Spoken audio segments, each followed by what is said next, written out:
Mare, ano? Ayun si Imelda, oh. Tapos, alam mo ba, bali-balita dito, uto-uto yung babaeng yan. Paano mo naman nasabi, Mare? Paano ko nasabi, Mare? Papatunayan ko sa'yo. Manood ka. Sis, wala naman akong pampuhunan dito sa lecheng gulayan na to. Sa kanya ako huhut-hut ng pampuhunan. Galing mo talaga mag-isip, Mare. Sige nga. Susan, magkano dito sa patatas? Uy, Imelda, kamusta na? Diyan, 35 lang ang 1 kilo. Sige, 2 kilo. Pero alam mo, Imelda, chinichismis ka dito sa bayan natin. Oo nga eh, naririnig-rinig ko din. Pero alam mo, Imelda, pag nakakarinig ako ng ganon, pinagtatanggol talaga kita. Uy, talaga ba? Salamat ha. Tapos sabi pa nila, lagi mo daw kasama si Mayor tuwing gabi. Tapos alam mo, pag naririnig ko yung mga yun, pinagmumumura ko sila. Kasi ayoko masaktan ka, Vebs. Uy, nakaka-touch naman. Maraming salamat ha. Imelda, pwede bang favor? Pwede bang makautang ako sa'yo? Wala na kasi akong pampuhunan dito sa gulayan eh.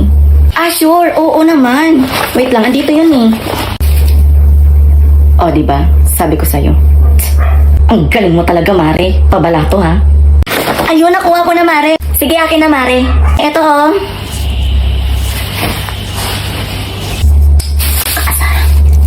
Good morning, class. Pasensya na, medyo natagalan tayong walang pasok ngayon.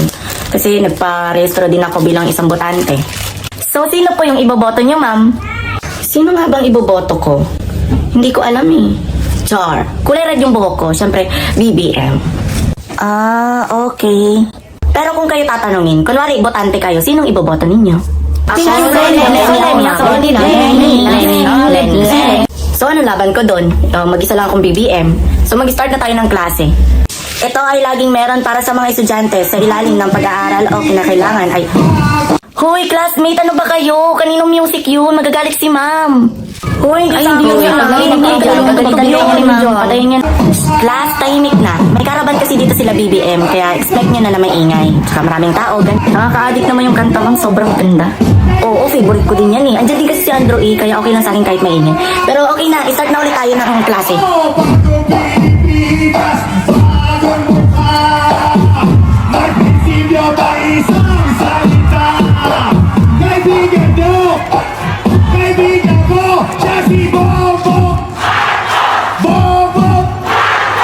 Class, anong ginagawa nyo? Nabalitaan ko, Chloe at Rowena, magkaaway daw kayo. Anong dahilan? Ma'am, binigyan ko po kasi siya ng cookie. Yung biskwit po baga na may mga chocolate sa gitna. Tapos sabi daw po niya, iba na daw po yung lasa ng cookie ko. Cookies kasi yun, Miss Chloe, hindi cookie. Ma'am, isa lang po kasi yung binigay ko sa kanya, kaya cookie lang po. O bakit mo naman sinabihan, Rowena, na iba na lasa ng cookie ni Chloe? Ma'am, totoo naman po yung sinabi ko, iba na po yung lasa ng cookie niya. Parang panis na, saka baho pa ng amoy ng cookie niya. Hoy, mabango yung pagkakaluto ko ng cookie ko. Nasarapan pa nga yung jowa ko eh. Malamang jowa mo yun, masasarapan yun. Ang baho kaya ng pagkakaluto ng cookie mo. Pinaghirapan ko kaya yung pagluto nun para sa mga importanteng tao sa buhay ko. At isa ka dun sa importante, Rowena. Kaya sana magpasalamat ka at binigyan kita ng cookie ko. Sa susunod, Chloe, wag mo na akong bigyan. Nagagawa din ako ng cookie. Kapag ako nagluluto ng cookie, mabango yung cookie ko. Wag na kayo mag-away, please lang. Ganto na lang, magluluto ako ng cookie. Sarili kong recipe ng cookie ko. Bibigyan ko kayong dalawa, wag lang kayong mag-away, okay? Salamat po, ma'am. Sige po, ma'am. Hello po, ma'am. Pwede po ba ako mag-apply ng trabaho? Sa itsura mong yan, sa tingin mo may tatanggap pa sa'yo? Meron pa naman po siguro. So, anong posisyon ang ina-applyan mo? Ay, alam ko na. Tendera sa kantin, no? Pasok ka doon. Hindi po eh. Supervisor po. Actually, complete naman na po ako ng requirements. Nagpapatawa ka, dear? Ako nga nag-graduate ng college. Magna cum laude pa, ha? Manager lang ang binagsak ko dito sa kumpanyang to. Nagbabakasakali lang naman po ako. Alam mo, miss, huwag ka na mangarap. Kahit 20 years ka pang magtrabaho dito, hindi mo maaabot yung supervisor. Baka nga pati itong position ko, hindi mo pa maabot eh. Excuse me, ma'am. Ano balay ka? May kausap ako, di ba? Kanina pa daw po kasi, ma'am, nandito yung CEO. Ano? Ba't ngayon mo lang sa akin sinabi? Ano ba ito? Alam mo, ikaw, aanga-anga ka talaga kahit kailan. Pasensya na, miss. Okay lang, miss. Sobrang important. Ano pang niyuyuko-yuko mo dyan? Ma'am, magbigay galang po kayo. Kanino? Sa CEO po, nasa harap niyo po. Alin? Ito? Yes, ako ang CEO ng kumpanyang ito. Kawawa naman ang kumpanya ng daddy ko dahil sa mga empleyadong katulad ninyo. Ay, ma'am, nagkakamali po kayo. Shh! Maliwanag na sa akin ang lahat. Alam mo, nagagamit ko pa rin yung utak ko kahit pok-pok ako. Patawarin niyo po ako, ma'am. By the way, like a right, I promote you as a manager. Po, salamat po. And you? You're fired. Ma'am, wag naman po, may dalawa po akong anak. Kahit tatlo pa yan, wala akong pakialam. Pero, may awa pa naman ako. I heard you again, baby. As a janitor, sayang naman yung tinapos mong magna cum laude. Ma'am Linda? Ano yon? Inutusan po kasi ako ng advisor namin na si Ma'am Bravo na kumuha daw po sa inyo ng test paper. Nag-announce na kami kanina. Hindi makaintindi yung advisor ninyo? Napaka-excited para maubusan ng test paper? Inutusan lang po kasi ako eh.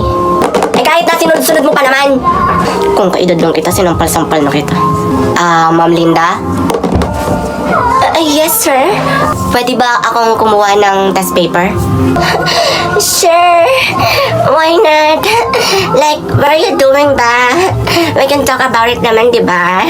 Pasensya na, Ma'am Linda, ha? Naabala pa kita. Eto na, sir, ha? Salamat. Pok-pok. Kung pokpokin ko bunganga mo. Sabihin mo sa teacher mo, ha? Sa susunod, wag siya magmamadali. Gitera. Miss? Miss? Miss! Yes? Ay, sorry po. Dito po ba paggawaan ng valid ID? Oo, bakit? Mapagawa po sana ako. Magkano po? Walang bayad ang paggawa ng valid ID.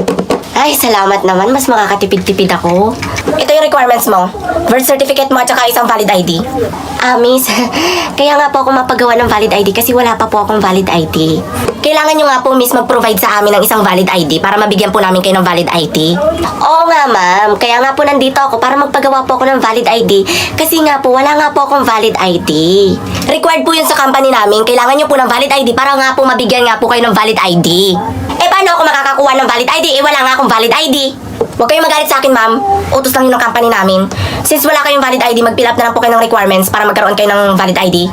May paraan pa naman pala. Ang dami mo sinasabi. Ito, fill upan mo to lahat. Ito, miss. Ganito karami. Miss, magpapagawa ko ng valid ID. Hindi po ako mag-a-apply sa inyo.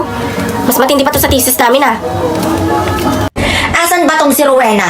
Inutusan ko lang magbili ng toyo. Halos 1 hour na, wala pa din. Inay. Abay, dumating ka pa. Tapos na ang New Year, oh. Ha? Eh, kanina ko pa yung kailangan niyang toyo na yan. Ay, sorry, Nay. Nagkaubusan kasi doon sa kabilang tindahan. Kaya pumunta pa ako doon sa kabilang city. Ay, ano pa magagawa ko? Saka, ba't ganyan yung lakad mo, ha? Ito? Wala. Wala to. Wala? 1 hour kang wala? Tapos ganyan lakad mo? Ano yan? Naputukan ka ba? Naputukan? Paano niyo nalaman, Nay? Ano? Ano nga ba? Ayun, naglalakad kasi ako kanina. Tapos, I fell. So, nauna yung pot ko, kaya medyo masakit. Wala, sige. Anong plano mo ngayong bagong taon? Ay, usapang plano, ha? Ang plano ko ngayong bagong taon ay... Ano bang plano ko? Ay, wala pa. Wala. Wala kang plano. Wala kang kwenta. Mas mabuti pang hugasan mo yung pinagkainan ng bisita. Nemas ka, ha? Rowena, anak, tulungan mo ako dito. Namili ako ng mga prutas. Sobrang mura lang. Ang dami naman yan, Nay. Prutas? Ba't may itlog? Prutas ba yan? Rowena, anak, hindi kita pinanganak para maging 1 bar ang utak, ha? Tulungan mo na ako dito. Ang daming daldan. Eh, Nay, ano po bang gagawin dito? Itapon mo. O di kaya gawin mong dinuguan. Malamang aayusin mo. At saka hindi ko sinabing kumain ka ng kumain para mamaya pa yan. Paano alis kaya to? Inay, paano ko ba to aayusin? Paano mo aayusin? Ganitong gagawin mo. Pumunta ka sa labas. Tapos, bawat isang prutas, ipavulcanize mo. Hindi ka ba na grade 1? Sorry. Na-excite ako sa New Year mamaya, Nay. Magpapaputok ba tayo mamaya? Ako lang magpapaputok mamaya. Hindi ka pa pwede, bata ka pa. Saka na pag-college ka na. Hello, Carding. Ready na ba yung piccolo mo? Hello, my Tess, hello. Papalapag na ang eroplano. Salamat, mabuti na lang hindi ako inabutan ng malakas na ulo. Ano yan? Ay, Nay, ito po, binili ko po mga gamit. Gamit saan? Gamit pang golf. Mayamang pang kanta, Nay. Ay, kumakanta ka, anak ko? Oo naman, Nay, kumakanta ako. Yun kayo yung talent ko. Lagi ka kasing busy dyan sa jowa mong tambay. Kumakanta ako sa kwarto, sa CR, sa lababo, sa inodoro, at marami pang iba. Ay, anak, hindi ko alam. Hindi mo agad sinabi, di sana sinuportahan kita. Eh, magkano pala yung mga bili mo ng mga gamit na yan? Dito, siguro yung isang set, nasa 150,000. 150,000? Ay, si Inay, ang taas ha? Ang taas din kasi ng presyo. Eh, mabuti na lang may ganun kakalaking pera. Ako? Hindi. Mabuti na may ganun kakalaking pera. Kasi sa'yo ko yung kinuha eh. Sa akin? Diyos ko, pambayad ko pa yun ng mga bayarin dito sa bahay. Hayaan niyo, Nanay. Tsaka talent ko to. Pag na-discover naman ako, mas sobra-sobra pa yung may bibigay ko sa inyo. Ay, sa bagay. Basta galingan mo. Saka kapag nagkapera ka, ibigay mo kagad sa akin, ha? Sige nga, magsample ka nga ng kanta. Ay, gusto mo ng sample, ha? Teka, papakita ko sa'yo kung anong talent ko. Mic test. Sa iyong ngiti, ako'y namumulabi. Ha?